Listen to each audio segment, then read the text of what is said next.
Where are you both from originally? I was born in El Paso, Texas, and Alyse was born in Bethesda, Maryland, in the Naval Hospital, Oh, and wow. she grew up in the greater DC area in Northern Virginia.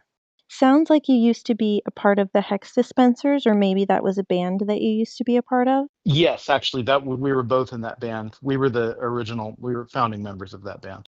We're very proud of that band. We had a lot of fun with it. We traveled a lot and did, the 3 albums and some singles. We were sort of like, okay, well, we're at this next kind of chapter in our lives. Like, what do we want to do? We just wanted to do something that was moodier. We've always characterized Eerie Family as gloom pop, Okay. because it is, it's gloomy. It's a little melancholy, but there's also this kind of romantic sweetness to it.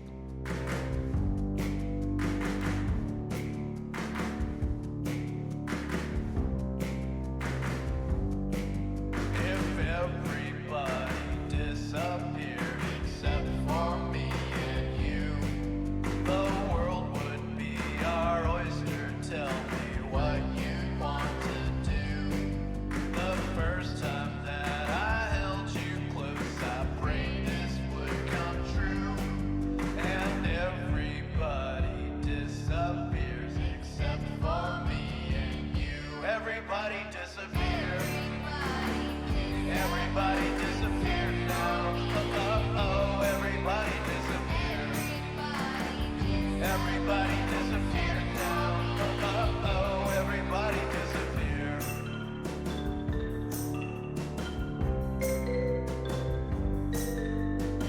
It's so good. Sometimes it's giving me Mamas and the Papas vibes. Sometimes it's Ooh. giving me something else, and I'm just like, oh, Yeah, I mean, I love hearing Mamas and Papas makes my heart sore, so thank you for that.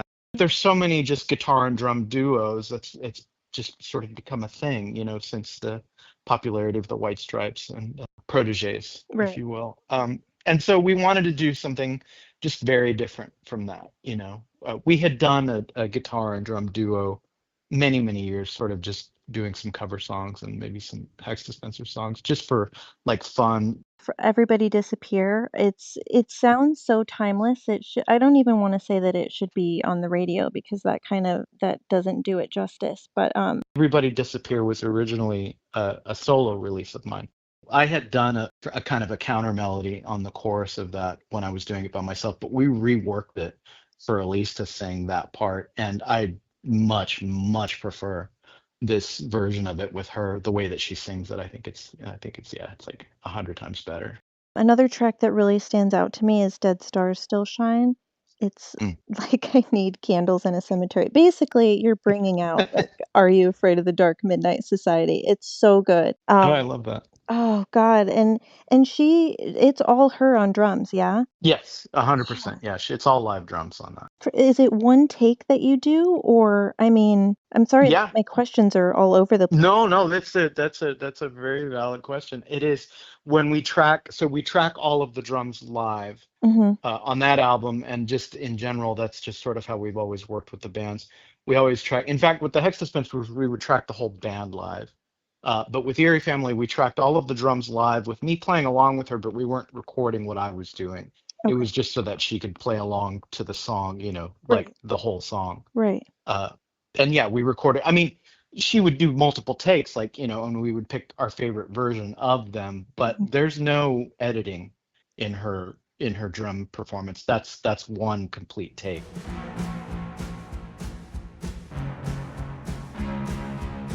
Over the canopy we float, observing everything below. Life forms unravel as we go, beyond the muscle and the bone. And all across the sky,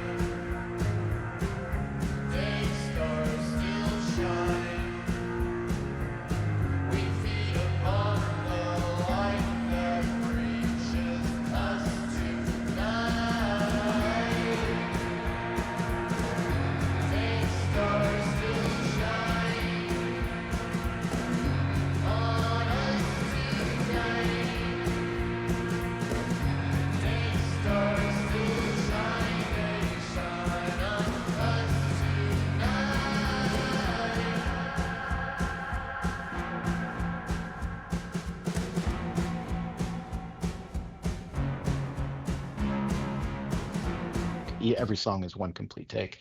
Now that I've learned more about production and stuff like that, I can go in there and kind of splice together stuff.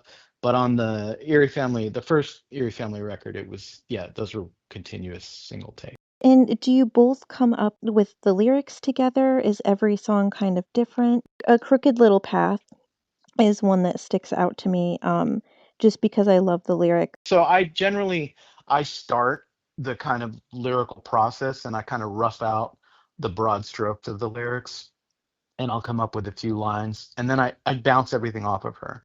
How long until you decide, okay, I think we need a couple more tracks for this to be a complete album, or I think we're done? Like, Yeah. isn't anything missing? So I didn't know if you had some tracks that you're like, that didn't quite make it. There's actually a couple that are not available on the digital version of the album. And since you have the LP now, there's They Don't Care and the cover of the Pixies song, Wave of Mutilation. Those are both vinyl only tracks. Oh my They're God. not available on any digital iteration of even the cassette doesn't have them.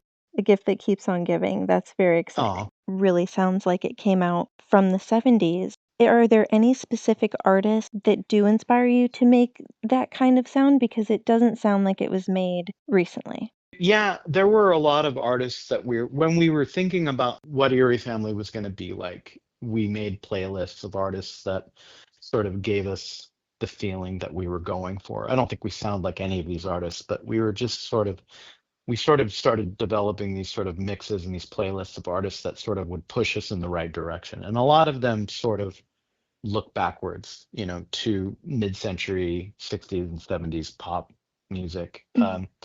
But they're contemporary artists. Bands like Cat's Eyes is a band that we still that we love a lot.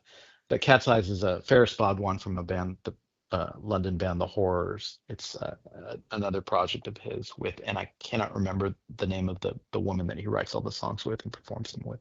Death and Vanilla from I believe they're from England is another great 60s pop kind of, but it's all gloomy and very sad and it's got a lot of sweet darkness to it. That's a great, great band also.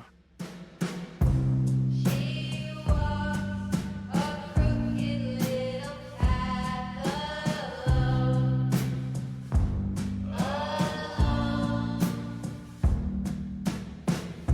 She leaves the part of her that feels at home, at home. She moves through the crowd. She'd rather escape. She racks her brain for the right thing to say, but it doesn't really matter. Nobody listens anyway.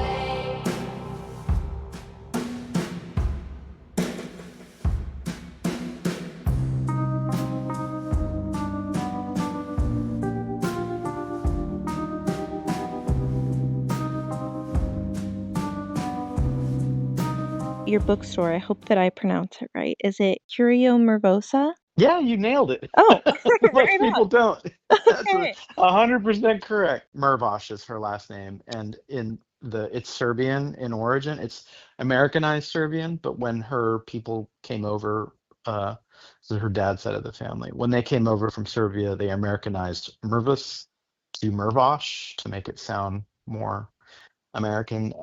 Yeah. And then yeah, we kind of added the A at the end, like anorexia nervosa, just to make it sound weird and kind of unusual. It's a general bookstore, but it's very curated. It's kind of a weirdo mom and pop business. It's sort of the type of place that we loved to go to when we were younger. We would find, in any town where we would find ourselves, look for the kind of weirdo, either old hippies or old punk kind of people. We have we pick up CDs here and there, and we have vinyl and. Those are some of the best stores to shop in because you're not being spoon-fed, what to buy, and they let you linger in corners and then you Oh can yeah, enjoy yeah. We have a lot of comfy chairs and people come and just lounge about and enjoy themselves. It's definitely a place to sit quietly and kind of read and relax.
thank you so much for taking the time to talk to me. I really appreciate it.